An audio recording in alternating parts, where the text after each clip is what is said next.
ប៉ុណ្ណាណៃហើយតែកំងហ្មងអានេះមក cute ណាស់អានេះ cute ជាងគេកូនបងនេះកូនប្អូនសល់5គ្រាប់កូនបងសល់2គ្រាប់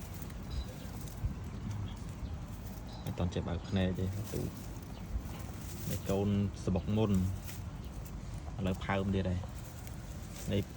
ពោះប៉ុនកជើទៀតហើយនេះ2-3 10ថ្ងៃទៀតកើត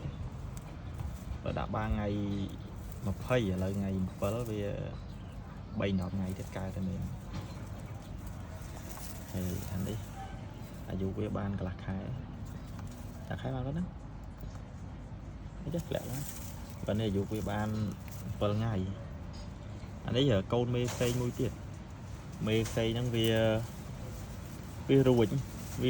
ទៅវាអត់មករកកូនវាវិញអូនេះស្នាមមុខខាំវាអត់មករកកូនវាវិញអត់ដឹងយកកូនទៅទុកណាឲ្យមេនេះចាំឲ្យទេចាំដែរកូនមេនេះនេះប៉ាណាណៃហើយដល់ពេលអានេះទៅទូទេវាចេញចាំដែរ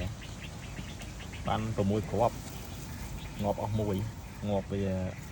ដំបងយើងអត់ដឹងថាវាអាចចាំកើតទេទុកចោលបញ្ជាក់ដោះគោចោលទៅងាប់